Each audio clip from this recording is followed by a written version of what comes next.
Freemasons had been associated with the mysterious disappearance of a Masonic brother before. In 1826, William Morgan of Western New York is a novice Mason who boasts that he is about to publish a book revealing the Brotherhood's deepest secrets. He was locked in a jail for allegedly stealing another man's shirt and tie, and for not paying a debt of $2.69. Suddenly, a gang of men come to town, pay his bail, and cart William Morgan away. His abductors were Masons. He was forced into a carriage and driven off, shouting, "Murder, murder." We don't know what happened after that. His body was never found. But as the event snowballed, it was, wait a minute, this is a group within a group, a government within a government, men operating behind the scenes, murdering whom they will. What are they doing? And so from this unauthorized event by local Masons in Batavia, New York, a wave of anti-Masonry swept the country.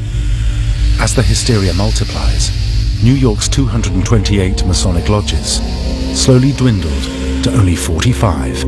You had newspapers established that were anti-Masonic newspapers, and their purpose was to expose the evil tentacles that Freemasonry had spread out into society and was using to strangle off, well, I'm not sure what the Masons were supposed to be strangling.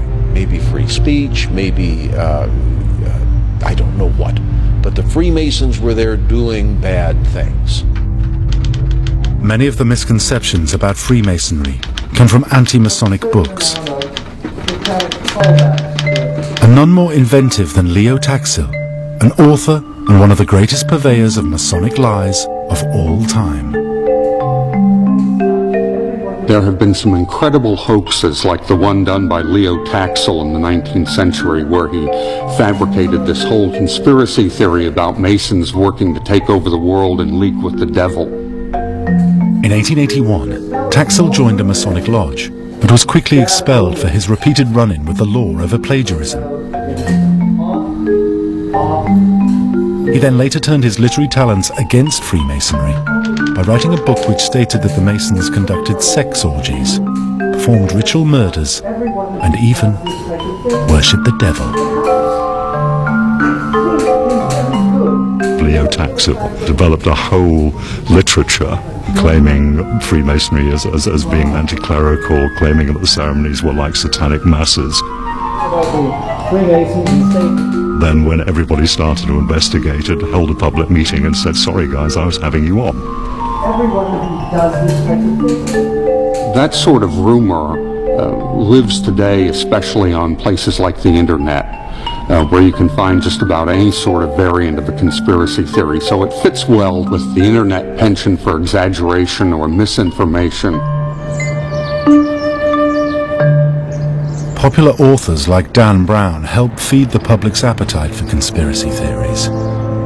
If I were a novelist like Dan Brown, and I needed a good plot device, I needed an organization that had chapters in many places, that was cloaked in a history of mystery and secrecy, you couldn't do better than to pick on Freemasonry. Dan Brown's interesting, but one of the surprises might be that we are the heroes rather than the villains that everyone is expecting us to be. It's a very interesting situation where Freemasonry has been hijacked by many popular authors to promote a particular theory. I'm not saying that that's wrong in any way, but it's interesting that Freemasonry or Freemasons in the main have not been asked if what they're writing is actually correct. Sadly, frequently it's not.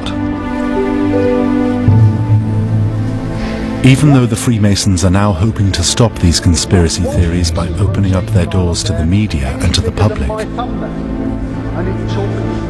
it will always be hard for them to clear their name completely. Nearly 2.5 years to complete. Before Roberto Calvi was found hanging under Blackfriars Bridge in 1982, there was speculation that he had become involved with the mafia. His killers, or his presumed killers, were basically 4 of the people that were closely involved with his getaway, his escape from Rome to London, plus a mafioso who's said to have ordered the killing. Though the actual killer himself, the person who's allegedly carried out the murder, has died very conveniently about 5 or 6 years ago, so he won't be around to give evidence. We know that Roberto Calvi was murdered. It was not a suicide. The forensic evidence is too strong and too overwhelming to support any other conclusion, and there was a conspiracy to murder him. Whoever did that did not do it alone. One of the main suspects is Pippo Carlo, a man known as the Mafia's cashier. He is currently serving a life term in an Italian jail for unrelated Mafia crimes. Carlo allegedly masterminded Calvi's murder, as he was worried that he would reveal secrets harmful to Italy's political and religious establishment. I do think this case was very much like a kaleidoscope. That's to say, you had several little tiny bits of mosaic in the pattern. One was Italian politics, another was the Vatican, another was the Mafia, another was Freemasonry. You can shake these bits any way you want, and they'll come out and a new order will be there before you. That's why I say it's like a kaleidoscope, and it really is, and it remains so to this day. It's beyond anything that Hollywood can dream up. Here you have a Masonic lodge, you have the Vatican, you have a huge money laundering and financial scandal. And at the heart of it is this death of Roberto Calvi.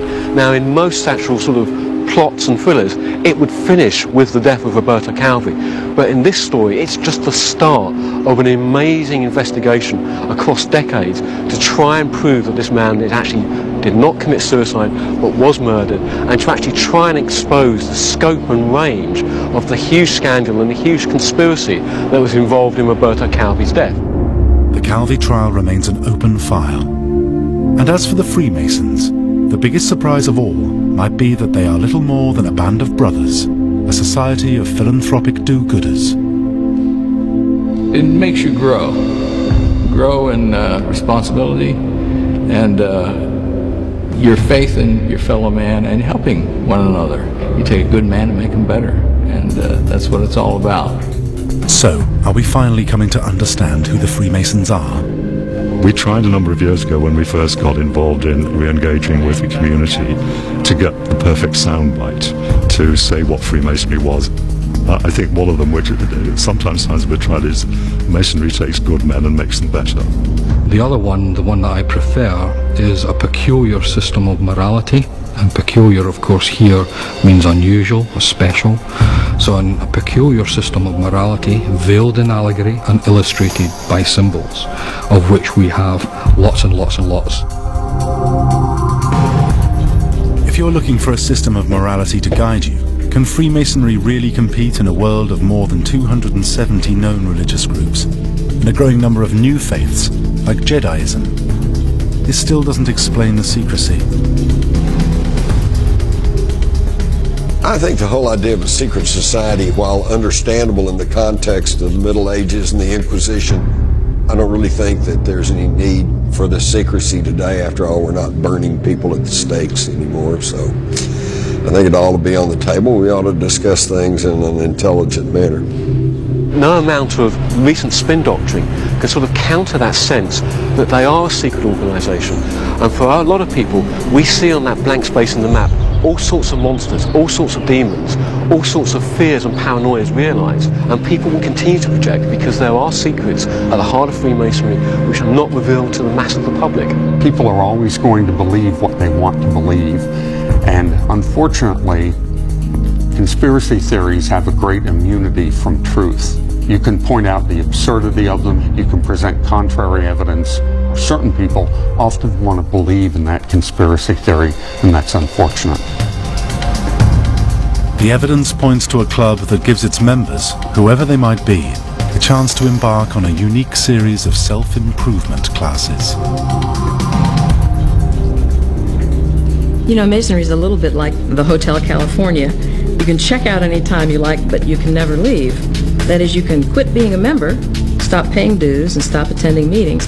But the changes that are brought about in you as a human being through the process of initiation, those can't be undone. Whether you're a man or a woman, whether you're in my order, or mainstream Masonry, or some other order, those changes cannot be undone. It's incredible that a desire to create a self-perpetuating society actually worked.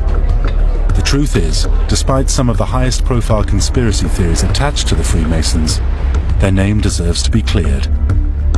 The question for the future is, will the organization's new drive for openness be enough to make the conspiracy theories disappear once and for all? Join National Geographic Channel as we tell the ultimate story of the beginning and of the end. Space Month, next on the National Geographic Channel.